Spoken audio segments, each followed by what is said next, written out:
What's up? What's up? What's up? Let me know in the chat that you can hear me. Oh my God, I'm so tired.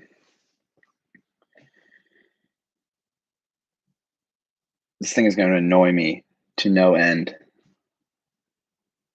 We are tweeted out. Let me get the big board in the description.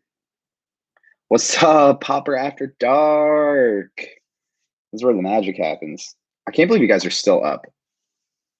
What's up from Hawaii? You can hear me? Let me know in the chat if you can hear me. Like that hat?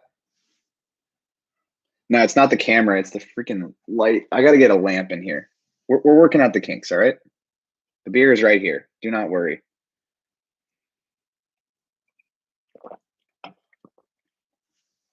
For real, though, if you have a good saying for when the beer is done, the stream is done, put that in the chat. If I see a good one, I'll shout you out. Listen, guys, all right? I'm working on the room. I got this thing. It's a nice little photo of the Brooklyn Bridge. I got my plant right here.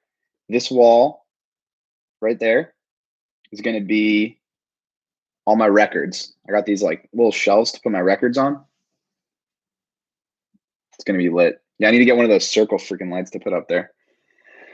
All right, I assume you guys can hear me. All right. Ezrin says that you can hear me.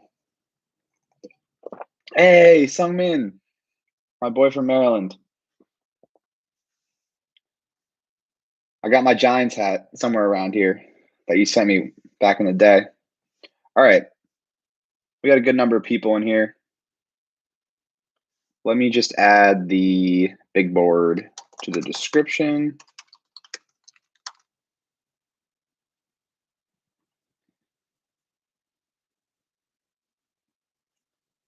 All right. So, how are we feeling about this day two? 3 picks.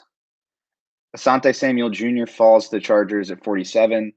I mean, through 2 picks, A+ draft. I mean, I had that mocked in my mock 2.0. I had Slater at 13 and Asante Samuel at 47, but I was just throwing those names out there because I thought they were good fits. I had no intention, no belief that they would actually be there at those spots. I mean, truly remarkable that those guys fell because they're just perfect fits for what the Chargers need. Slater is going to be a plug-and-play left tackle. We talked about him last night. I've written about it. Polished in the run game, polished as a pass protector. He's going to be able to start right away at left tackle. Asante Samuel Jr., experienced in man coverage, excellent ball skills, excellent instincts, positional flexibility to play inside and outside. I mean, his ball production in college was off the charts. And he's just going to be an ideal fit in Staley's scheme. So you get 2 A+ picks off the bat. And then things got off the rails a little bit. Now, let's talk about Josh Palmer at 77. How did you guys feel about that pick? Let me know in the chat.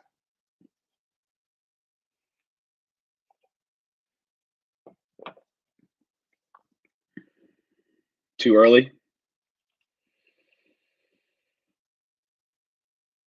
That's my sense on it too. Arjun gives it a B. I gave it a C. Javier gives it an F. I don't think it's an F pick.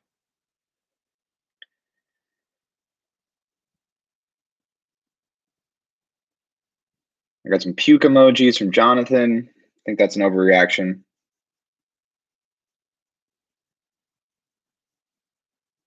Got some reach. Jonathan did not like the pick at all. He's giving me puke emojis and then a trash can emoji. Okay, yeah, so Josh Palmer at 77. And then they at 97, I mean, that is drafting for need. I mean, when I talk about best player available being total bullshit, that's the perfect example. Because Trey McKitty was the 165th ranked player on the consensus big board. Dane Brugler gave him the 5th to 6th round grade. I had the Chargers. I mocked him to the Chargers in the 5th round. And the Chargers go and take him in the 3rd round. But they need a blocking tight end. I've been saying it for weeks. I said it after they signed Jared Cook on my live streams. I've been writing about it. This was something they absolutely positively needed because Jared Cook lined up in line last season with the Saints 15% of the time. Donald Parham is an offensive weapon as a pass catcher, but not a blocker. That part of his game needs significant development, particularly as a run blocker. And Steven Anderson, I mean, he was on the field goal unit that allowed the Patriots to block that kick, and he was the guy that couldn't block the player that blocked the kick, Cody Davis. So that tells you all you need to know about his blocking ability. So they didn't have that, and they needed to draft it. And Trey McKitty was the last really proven blocker left in the draft. And so they reached for him. But with Palmer, I mean, here's what it came down to. I have no issues with the prospect. I hadn't done a ton of research on him, but obviously after they picked him, I looked into him. And talking to Tom Telesco and Brandon Staley, got a good feel for sort of what their vision is for him. He's going to be an outside receiver. They view him as an X and Z guy playing outside, the ability to beat press man, strong hands. I mean, he had 4 drops and 164 targets. Not elite long speed, but a very precise route runner, and he's just got an innate ability to create separation. And they think that he does have some outside-inside flexibility. They think that they can bring him into the slot and exploit some mismatches against smaller nickel corners, against linebackers, because he does have the speed. I think he's going to be a guy that you're going to see pushing the ball down the field, running the outside receiver route tree, a lot of deeper developing routes. And then you're going to see him over the middle because he's very physical. He's very comfortable in contested catch situations. And he does have a different sort of skill set than Keenan Allen and Mike Williams. So I don't have a problem with the prospect. It might have been a bit of a reach. I think he was 149 on the consensus board. Dane Brewer had him as a 4th round grade. But I think a lot of it with Palmer was that he didn't really have the production in college, but his quarterback sucked. But you turn on the games against Georgia and Alabama. I mean, he beat Patrick Surtain 1-on-1 for a touchdown against Alabama. He put up 71 yards and 2 touchdowns against Georgia, 2 elite defenses, elite prospects that he's going up against. So he showed up in the biggest games. And then here's the thing that you can't forget. Derek Ansley, the Chargers' new secondary coach, was the defensive coordinator and defensive backs coach at Tennessee the last 2 years. So he coached against this guy in practice every day. And so you're in this sort of bizarro world right now where teams are trying to get thorough evaluations on players, but it's difficult. You don't have the combine. Scouts weren't traveling to games. You're not getting as much one-on-one time with players. You're not getting as much interaction with players. And so having a thorough evaluation on a guy and knowing what a player is and what his makeup is, that's really crucial. That's an advantage at this stage of the game. And so the Chargers had an inside track. They had a guy who had spent 2 years every day with Josh Palmer, knew what he was, knew what his makeup was, knew what his strengths were. And so you spend a 3rd round pick on a guy that you're really comfortable with and you know exactly what you're getting.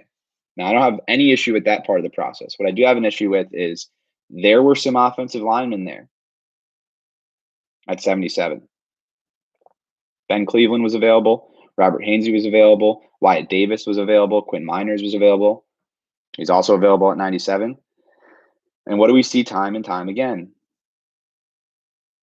Tom Telesco opting for other positions instead of addressing the offensive line.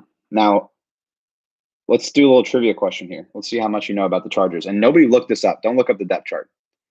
They have 2 guards, backup guards on the roster behind Filer and Ibushi. Who are they?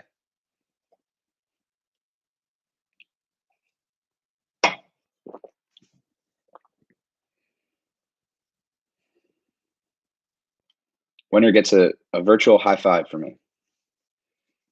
There you go, Felix. Felix gets 1. Nate Gilliam. And AP gets the other one, Tyree St. Louis. There you go. Tyree St. Louis, Nate Gilliam. Quisenberry is a center. High five to Felix F. and AP. So that's your depth. And here's the thing that puzzles me. Tom Telesco tonight, when talking about his wide receivers and why he drafted Josh Palmer, he says you need to have depth in this league. That's what he said. He applies that to the wide receiver room, where he drafted a player when he has Keenan Allen, he has Mike Williams, he has Jalen Guyton, he has Tyron Johnson, he has Joe Reed, he has one of his picks last year, he has KJ Hill. And so they add a seventh wide receiver to that group to build depth. When the depth on his offensive line right now is Nate Gilliam, Tyree St. Louis, and Trey Pipkins. That's the part of the process that I have an issue with. And I thought last night that the tide was shifting and that the Chargers were going to start addressing their line of scrimmage in a meaningful and an impactful way. And they had an opportunity again to do that tonight, and they did not. So we'll see. And like I said, this has nothing to do with Josh Palmer as a prospect, because I absolutely think that he can have a successful NFL career, that he can be a legitimate weapon in the offense. But now you have to look for an offensive lineman in the fourth round. Do they wait even later? Go click on the big board. There aren't a ton of really intriguing offensive line prospects left. Royce Newman out of Ole Miss in the fourth round, maybe. Jared Hawker, Texas A&M in the fifth round. At that point, though, are you really going to find starting caliber players? Maybe. Corey Linsley was a fifth round pick, but again, I keep coming back to this point with you guys. What about this organization's history tells you that they're going to develop late round picked offensive linemen into starters? It's a results driven business. That's the reality. And no part of the results from this organization lead me to believe that they're going to find diamonds in the rough in the fourth round or later. So again, don't have a huge issue with Josh Palmer as a prospect. I think it was a bit of a reach, but like I said, there are reasons to explain it. Having that thorough evaluation, as Staley said tonight, I think that makes sense. The process, though, I have some issues with. I have less issues with the Trey McKitty pick because the fit makes too much sense. And it was a thin tight end group to begin with. And at that point of the draft, after you make the Josh Palmer pick, you got to get your blocking tight end. And I think Trey McKitty is going to fill that role. But that's sort of where I'm at on it. What do you guys think? Does that make sense?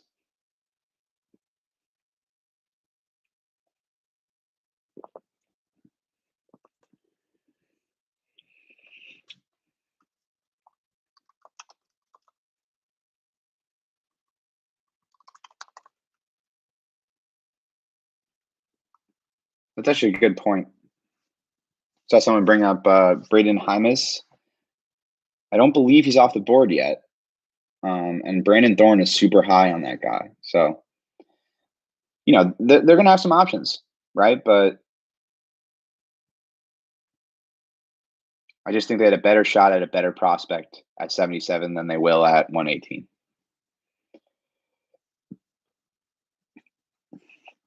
I've been finishing this 6-pack. Someone asked what I'm drinking.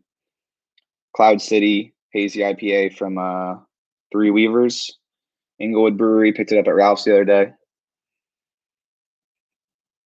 I've been drinking coffee. I brewed a pot of coffee at like 10:30 to get this column done, and I'm probably going to need another beer to put me to sleep. All right, let's get to some questions. We'll keep this one pretty short because it's late, and I got to get up and do this all again tomorrow. What time does the draft even start tomorrow? Is it 9 a.m. here? Let's look it up. 9 a.m.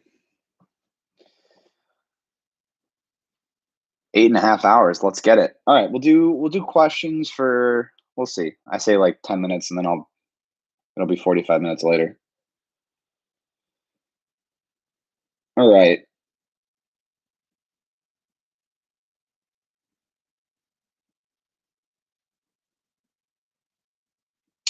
D wasn't playoff caliber last year. How far is it from that? You want to know how far the Chargers defense is away from being playoff caliber? A healthy Derwin James. That guy's healthy, you're a playoff caliber defense. That guy's not healthy, you're in deep shit. That's what it was the last 2 years. And unless they take a safety at 118, they're going to be in that same boat. I mean, let's be realistic with each other right now. Derwin James gets hurt right now based on who they have on the roster. Alohi Gilman is your starting strong safety.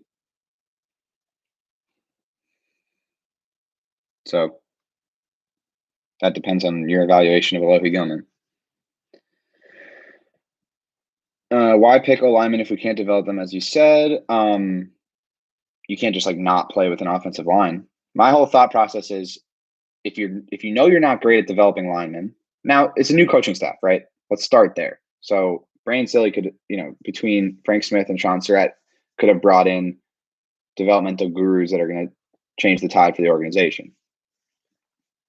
But as an organization, they haven't been good at it. So until they change that, I have to believe that trend's going to continue. So how do you put yourself in the best position to develop offensive linemen? You got to use premium picks. You have to get the most talented prospects possible. The earlier you draft a player, the less risk, typically, unless you're the Raiders. That was a good bit. Can someone please congratulate me on that Raiders bit?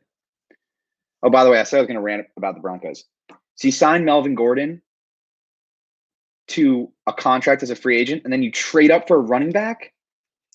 Oh, it makes me want to stab my eyes out with a pen. I think that North Carolina kid's good, but holy shit.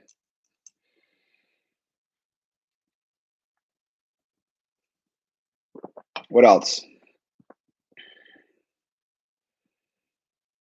If they'd re-sign Jaleel Addae for the 20th time. That's facts. What else? Give me some questions.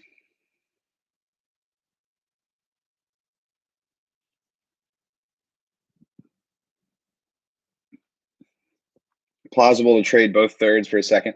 So here's the thing. And I wrote about this. When you bring in a new coach, you're trying to turn over the roster because that new coach is going to bring with him different schemes, different ideas, different things that he's looking for in players, right? Now, in this specific scenario, Brandon Staley is bringing with him a defensive scheme that is quite literally the polar opposite of what Gus Bradley was running in pretty much every single way. And while there'll be components of carryover offensively, they are bringing in predominantly a brand new system offensively. They're bringing the Saints system from New Orleans. So when you bring in a new scheme and you shift systems, you're looking for different players because they're being asked to do different things. And so the Chargers have 9 picks, and that's 9 opportunities to find players that are directly in Brandon Staley's vision, and by association, Joe Lombardi's vision, right?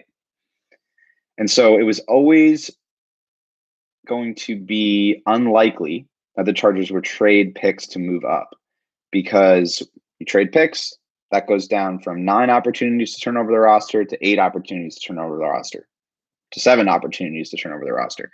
So it always felt like they were going to stick with their picks if they could to try and give Brandon Staley as much of an opportunity to mold this roster as possible.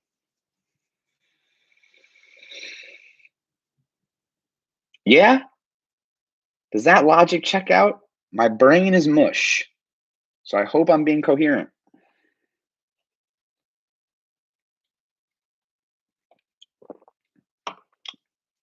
In your mock, you drafted a safety late. What are some options you like tomorrow? I like Jamar Johnson, the Indiana safety.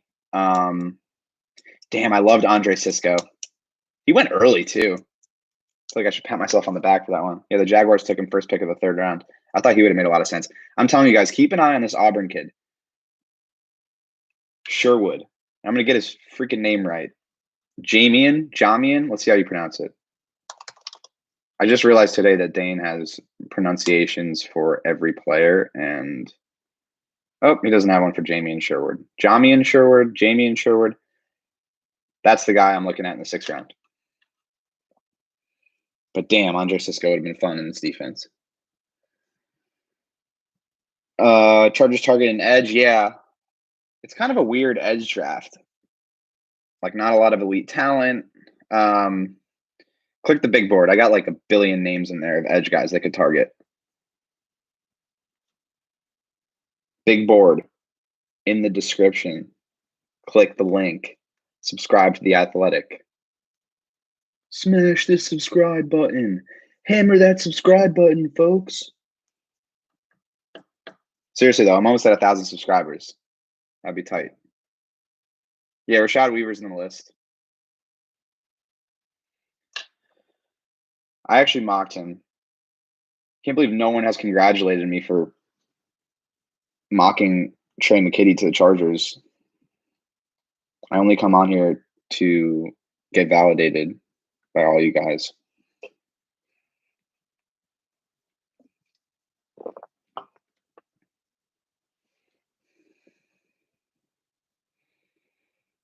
Oh, thanks, David. Appreciate it.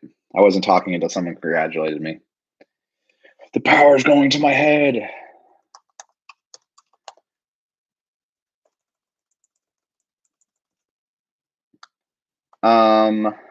Let's see. I'm seeing a lot of people asking about Hamza Naziruddin. Oh my God, Nasruddin. Sorry to Hamza. I haven't really looked into him too much. Played free safety, lining up in the deep half versus slot. Yeah, I think he fits.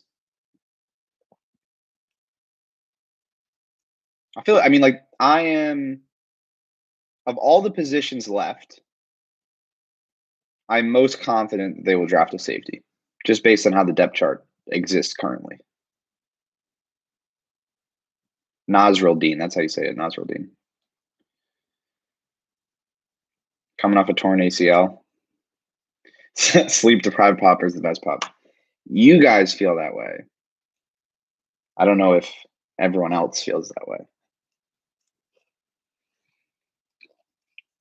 Is Telesco confident with Stick as quarterback 2? No, that's why he signed. Oh my God, I almost just accidentally hit the back button and canceled the entire live stream. He's not confident with Stick as 2. That's why he signed Chase Daniel as a free agent.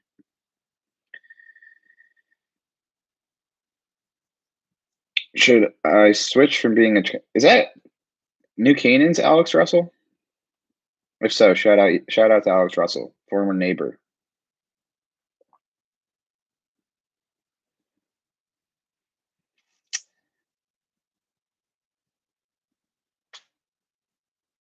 Popper's the nicest guy in person for having a convo with me. Oh, Ryan was one of 2 people to come say hi to me at SoFi Stadium. So shout out Ryan. Oh, Alex Russell, former neighbor. What's going on? Thanks for joining the stream. Angels or Dodgers? Well, I have Jared Walsh on my fantasy team, so Angels. Jared Walsh is a stud, by the way, for all you baseball fans out there. What are you doing up so late? Giving you guys content. I'm a content machine, aka content robot. Do you play video games? Not really. My brother's like very good at video games, though. He used to kick my ass. This is actually a funny story that I don't think I've told you guys before. My brother once rushed for 780 yards with Michael Vick against me in Madden 2004. One game, 780 yards.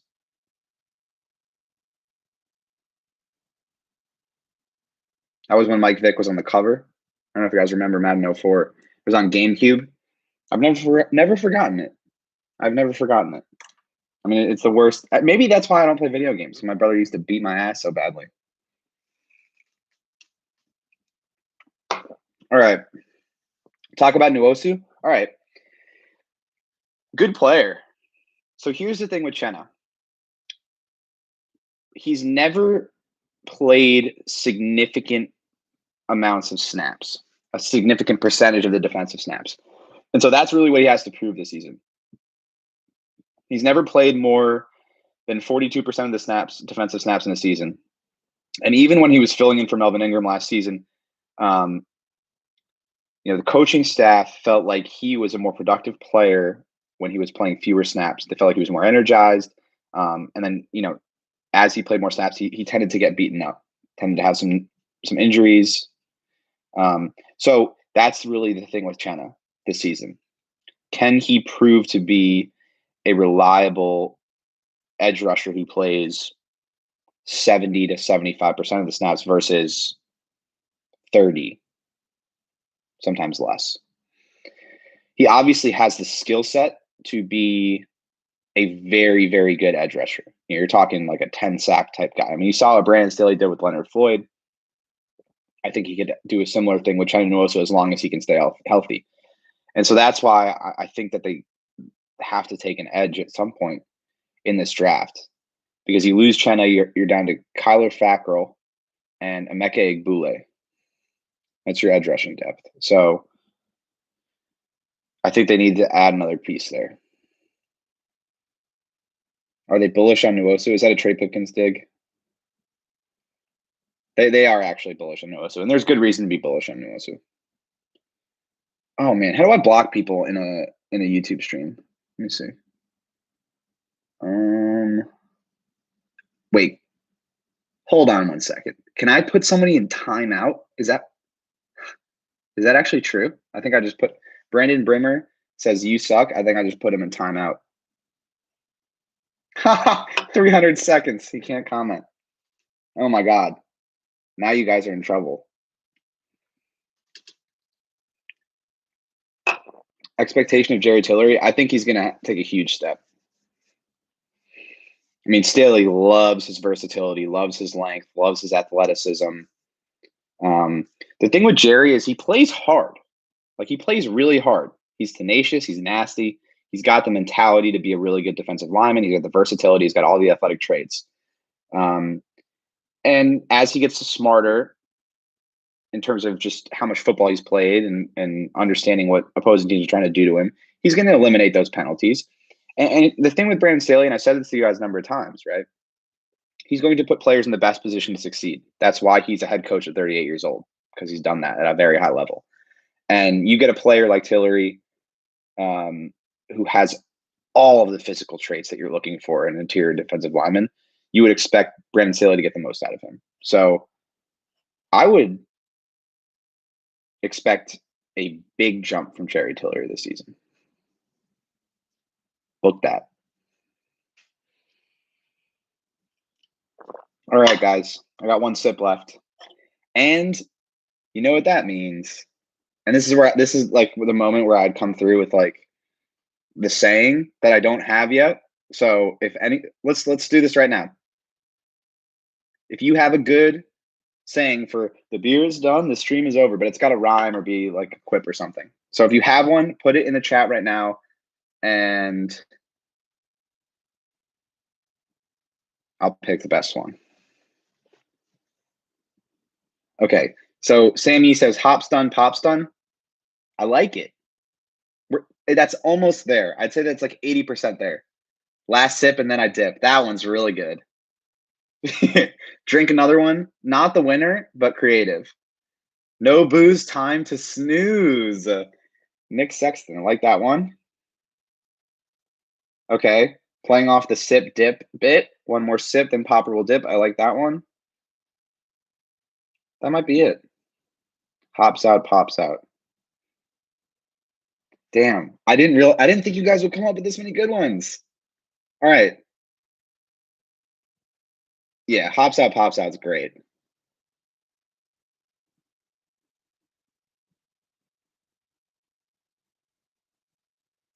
Empty cup, time is up.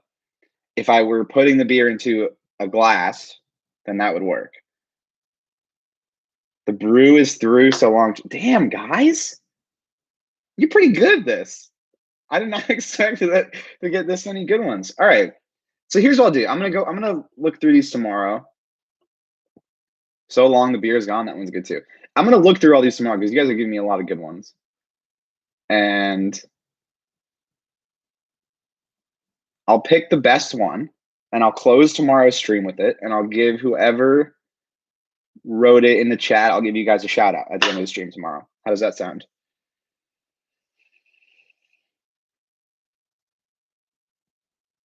Am I blushing? I'm honestly just so tired. I'm delirious.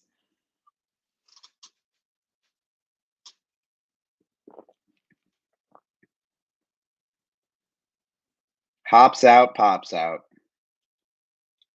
I'm workshopping it for tomorrow.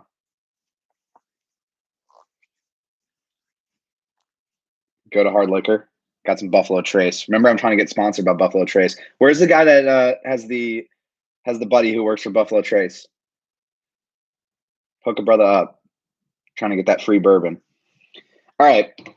I'll do 5 more questions, but they have to be quick hitters. Empty can see you, man. That's a good one. Damon, shout out to you. 5 more Chargers questions. Quick hitters, and then I'm out.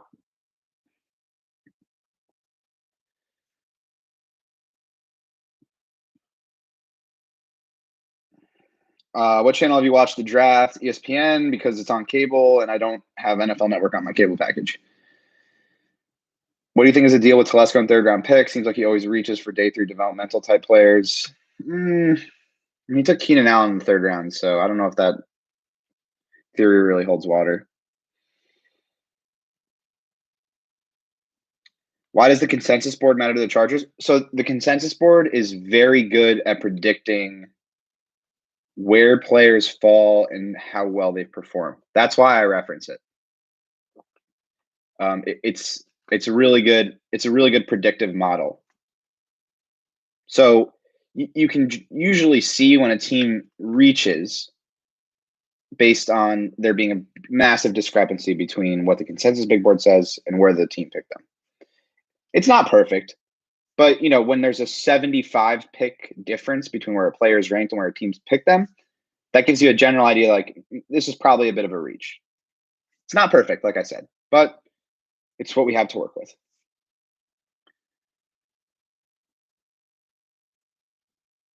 All right, I think that's 3 questions. I can't even count anymore. Were you a Jets fan growing up? No, huge Giants fan growing up. I was with season tickets. Yeah, great memories. My grandpa bought season tickets in 1954 when they were playing at Yankee Stadium, so it's a family tradition. Not a fan any longer, though. I cover the team. Got to be objective. Hashtag journalism. All right, one more question.